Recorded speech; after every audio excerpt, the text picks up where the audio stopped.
I think a year and a half ago, perhaps, at a NIST workshop, we kicked this international government assurance profile off with a bunch of different countries, including the UK, Japan. We had some South American countries, France, and then, of course, the private sector. And one of the reasons why we wanted to do this in this way was NIST itself is moving into a much more open standards development approach rather than doing things internal to government. We like what the OpenID Foundation is doing, and this note of thanks is actually a direct acknowledgement that the HEART working group inside of OIDF is really where we got a lot of our inspiration from and where we took a lot of the profiling configurations from. So HEART really did all of the work for us and made it very easy for us. Other reason why we did this is in the past, and John Bradley is aware of this, we did profiling in kind of a closed forum inside of government. We did it inside of a federal-only group, and poof, outspit this profile. It was good, but then we went to the vendor community and said, now you all have to do this. Otherwise, you can't transact business with the federal government. Needless to say, that did not resonate, but the vendors begrudgingly did the work for us. And the other issue with that, as we've seen, is that profile got stale very quick because federal government doesn't have the resources or the mission, frankly, outside of NIST to keep these things up to date. Whereas housed inside of an organization like OIDF, we've got experts convened, and their mission is to keep these things moving through innovation and version control. So we were very happy to get this thing out of government's hands, and we've actually told our folks inside of government that there is no internal approval process anymore to accept these things. It is going to be approved inside of this community and then just dropped into the government domain. And one of the reasons we were able to pull that off is 853, which is the control family, is being rewritten. And in there, it used to say you had to do things that were kind of GSA, CIO Council, FICAM approved. We got rid of all that. We're not depending on a program that may or may not exist on any given year, and we moved it to NIST approved. So now all we need to do is when this document moves through its life cycle, we stamp it NIST approved, and we're done. And then the third reason we did this is the impact of doing it open from a USG perspective is nice, but to the vendor community, but doing it internationally is even nicer. And I'll talk about that in a little bit. So I'm the chair, or I chair this with Ping Identity, John, and our peer in the UK, Adam Cooper, for levity, especially since I was late. Here's my esteemed chair getting undressed at a conference last week. Here's Adam at his finest for you that don't know him, and there's me. So the use cases that we're looking at are all-encompassing. The use case document that's up there right now is a little out of date. We are focusing on government to citizen. We are focusing on government to business. Those are two huge gaps in government digital services right now in terms of what we're offering to the public. Every agency kind of rolls their own right now. More on that in a little bit. And then government to government as well. Federation is gaining traction, believe it or not. It's 2017 in government. And as we look at things like Derived PIV, our smart card credential put on a mobile phone, and we look at getting rid of PKI as the federation protocol and just make it the authenticator, we're going to need a new interoperability target, and it's my objective to make OpenID Connect, this profile, that interoperability target instead of this notion that we've got to be PKI and that's the only way we can interoperate. And we've been architecture agnostic. There's been some concern or some feedback that, hey, this looks very broker-centric. That's not our objective at all, and we designed it such that it would be broker agnostic, though there's some future states that will be leveraging certain techniques to get the privacy requirements that we want. And then I should note, really, the heavy lifting was done by Mike Varley at securekey. He's over there if you have any questions. And then Justin Richer, and a lot of that Justin editing came from Hart, so it would be silly of us not to recognize the good work there. So our goals, I've talked about some of this to some extent. Security and privacy, of course, that's a no-brainer. More on privacy in a little bit. Mobile friendly, we've got folks now targeting the mobile platform. Again, it's 2017, what a surprise. But for some reason in federal government, at least up until recently, the mobile platform has been somewhat not ignored, but secondary, if not tertiary, especially when it comes to efforts like this. Sure, agencies have their app stores and their car washes, and they're building apps, but when it comes to an interoperability reference architecture, this kind of stuff usually ignores mobile, so we thought that was silly. On the privacy side, we're looking at how we can do things like attribute references. I talked a little bit about that yesterday, so it's the scopes that would release partial attributes, not the full thing, so older than versus date of birth, full date of birth. We're looking at some potential blinding use cases, some ways to assert verified attributes without actually leaking those attributes to anybody that may be in the middle. And then again, build once, use everywhere. That's a good thing for our international relying parties, our international identity providers, and of course the vendor community that we expect to get this technology from, because it may not be in some government's best interest to be developing themselves. They should be getting this from the private sector. So there's two things that we have in the can right now. We've got an OAuth profile, and then we've got an OpenID Connect profile that inherits from that. What's exciting about this, I mean, the profile isn't super exciting as it stands, but what I like about this is, again, unlike SAML, we now have, through this profiling effort, OAuth that can be leveraged by agencies so users can actually authorize sharing of their own data, independent of whether they're authenticating to some IDP. That does not exist necessarily at scale in government. We've got like the blue button efforts where you can download your own stuff, but that's not necessarily authorization of sharing my personal data. So this is really interesting, especially when you start looking at these digital services where we're allowing users to authenticate to SSA or IRS with the same credential, and there may be a mission need to have those agencies share your data. Maybe if you're a small business owner, you need to share things across SBA and tax or who knows what. So this is really important to us. And then of course the authentication side is important. And then we've proposed that we bust off a profile that talks about some of the privacy enhancing methods to share attributes. I'll talk about where we are in the process in a little bit. This is coming soon, but our initial version won't have that. We'll just have basic scopes and attributes specified in the profile. And you guys can jump in at any time, obviously, you know that.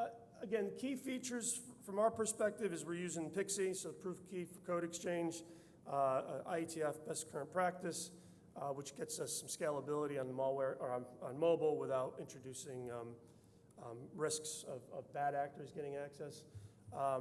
Much to the chagrin of many of our peers, we got rid of shared secrets, no ability to register RPs, IDPs or OPs with a shared secret, so we're looking at purely asymmetric keys. Right. Asymmetric keys, not symmetric. We added discovery and dynamic registration. We think that's a huge value add and enhancement from past efforts that were SAML-centric. There's some security considerations under the hood here that we are working out, but we've made some statements around the fact that maybe software statements should be in play where those that are registering actually have some sort of signed assertion that they're good, so that we don't have any old client trying to log in. We've added vectors of trust, so those of you that are familiar with IETF, this is a mechanism to assert the various distinct components of identity outside of a singleton LOA, so there's a way to assert binding, there's a way to assert proofing strength, authentication strength, assertion presentation. Shocking, very similar to what we did in 863 this year. So we've got a way to request vectors and to assert vectors. And we kept LOA as well, so there's still some countries that will be leveraging LOA, but the vector of trust element is key, at least from my mind, because we in the US are no longer LOA driven, so we need a way, in an interoperable way, to maybe assert to the UK, this is what our identity scheme looks like for this particular user. And then in terms of, we talked about how are the grant types we're using, I believe auth code and client creds are the only way. So we've teased out some of the more insecure grant types. Anything else? I mean, that's pretty high level, but. Yeah, and I mean, I don't need a mic for the room, but maybe for the recording. But it is important to note that that auth code and client creds, for those familiar with those terms from OAuth, those are actually targeting different use cases in the iGov profile. Just about all of the interactive user logging in kind of stuff is going to be based on the auth code flow, using Pixie where possible and where it makes sense to do that. Client credentials is for targeting other types of systems that aren't necessarily logging users in, but as Paul was mentioning, this whole, being able to get data access, backend type systems, that's where it fits better. And that's one thing that these profiles can do, is point people in the right direction that the underlying specs can't as strongly. Hi, other questions? And we're using the mic in order to capture the recording. I've got one more slide, but I'll still take questions in the middle. That's fine. I'm sorry, Paul. I think I asked Justin a question in sorry an odd turn of events. One thing I didn't list here is all the different attributes that we've defined. I mean, to the most extent, we're not sitting here and saying that globally we only will be dealing in these attributes. That's not the case. The UK always wants some identifier, first name, last name, email. In the US, we don't want that. At least we don't want that as the default. So we've got room for pairwise pseudonymous identifiers, no attributes. We've added biometrics to this in case there's a need to actually assert a template, especially when you look at the way we want proofing to go down in the future. And that list will only grow. And again, in the US, what we've done with things like 863 and identity proofing is we've munged identity evidence. We don't care about physical versus digital anymore. So a claim, OpenID Connect claim riding over iGov would actually count as a piece of identity evidence, like a driver's license, provided it obviously meets iGov. So iGov is teed up to already meet our evidence requirements at some of the highest assurance levels. So next steps. So we are here. We actually, as a working group, decided to go to Internet Draft, or Implementers Draft, sorry. So that was a huge milestone for us. I think we're just waiting on some secretariat stuff to actually have it released and officially put into the OpenID Connect workflow to have it reviewed and approved or rejected. We have actually, in the US with login.gov, an implementation going on, so they've actually been instrumental in giving us feedback as we've been developing it. So again, this open approach, and let's do things with drafts, not till final, is actually coming to fruition, rather than the old surprise, here's SAML, implement it now. So midsummer, fingers crossed, we want VOT and IETF to move along its rails as well. So this is a plea for that to happen. And then late summer, I mentioned what we're going to at least do in the US, and we expect other countries to do something similar. We'll actually come out with a normative volume in the 863 series that says, okay, NIST approved this iGov thing, and here's how we map LOAs to vectors and how it looks in an iGov profile, so that we at least have told the world this is how we are mapping things, and we will get feedback on that.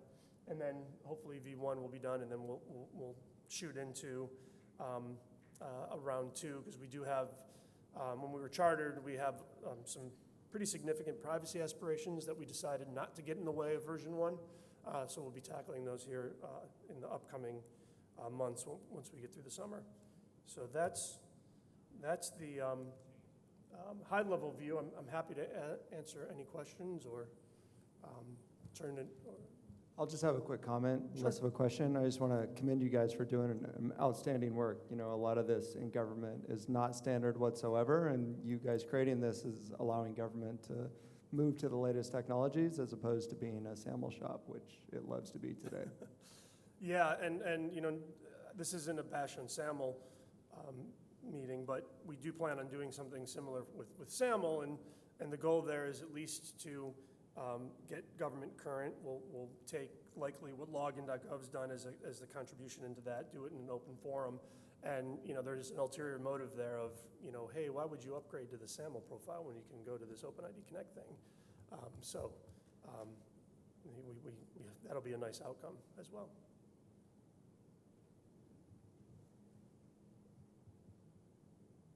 Hi, you said you were encouraging the auth set and client credentials flow, but what about sort of the implicit flow if you're using widgets, for example, in the browser? Another question I have is about what about OpenID Connect? Are you looking at OpenID Connect for if, for example, we want to use the ID token and the user info endpoint?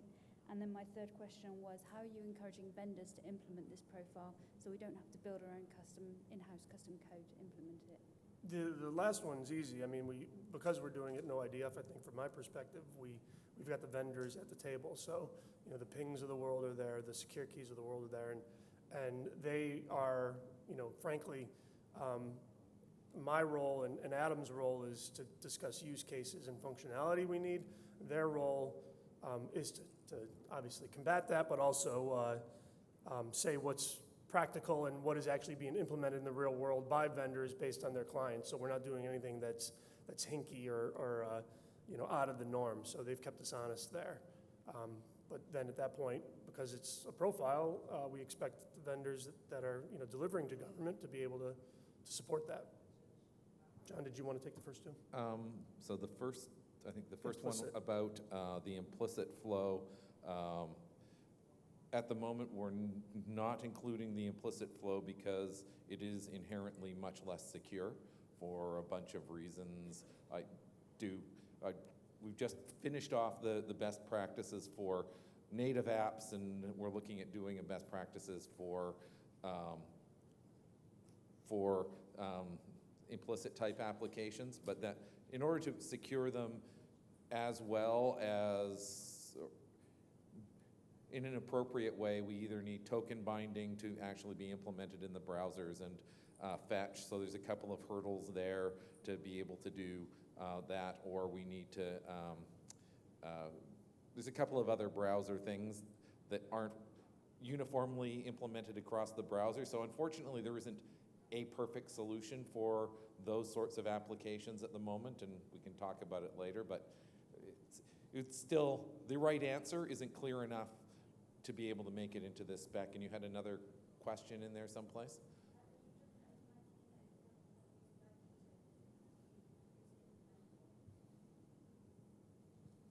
Oops. Sorry, try that again. What were we using? You're looking at OAuth at the moment. Are you looking at OpenID Connect as well? We are looking at OpenID. This is an OpenID Connect profile. Yeah, I spent a little bit of time on the OAuth just to point out that not only are we getting the user login part covered with the OpenID Connect part of this, but we're also creating functionality here that currently doesn't exist in a standards-based way for government to have user-based authorization of sharing data, delegated authorization. So we have OAuth under the hood as well as its own specific profile, so that it can stand alone. You don't have to like peel away the OAuth-y stuff in an OpenID Connect profile. We separated them. There's a OpenID Connect draft standard for federation, which would enable you to add an extra level of trust for the distribution of the, let's say, the keys for the server, and might also provide some interesting way to do, you mentioned software statements, but perhaps metadata statements could serve a similar purpose. Is there any thought about maybe, and this federation standard might also be useful for interoperability across, let's say you mentioned other governments wanting to consume, let's say, our services. So just any thoughts about why maybe not look ahead and look to include that work also? From my perspective, I think that's why we're excited to be into the ID phase now and talk with you guys so we can actually get that feedback in the comment period. Yeah, as you at least you know, I'm the co-author of that with Roland. So we are aware of that. There's a bunch of implementation stuff, more work in R&E. Open banking is looking at implementing part of that.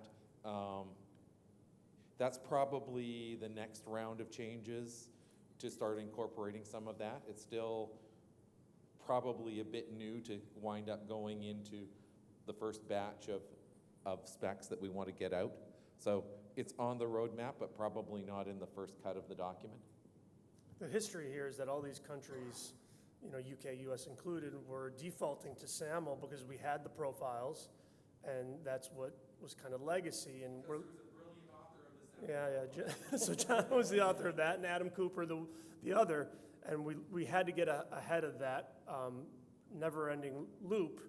So getting this out was key to that, and then having partners like UK Verify and Login actually be implementing it as we're drafting it has been huge. So that excuse can no longer play, and we can actually enhance it now moving forward. With the profile, are there ideas of how to address the GDPR restrictions? Because you're doing cross agencies, potentially cross countries, and with also sharing those different attributes could be detrimental or require new restrictions for PII, stuff like that. What are your thoughts? Is that revision 2, further on, what? It's a good use case to add. We didn't explicitly tackle GDPR, though I would say the way we're approaching attribute sharing being by default, don't share them. And with this new extension that we're putting in there in terms of how to share attributes that don't leak, how to share attributes in the most minimal way, right? A binary versus full date of birth. I think we'll be inherently teed up to be GDPR and any other privacy regime friendly. We're going to do a fast switch over to the next presentation. Hopefully Paul will be able to stay. I'm going to say, I apologize for the mix-up, but I'm glad that it worked out. Not to worry.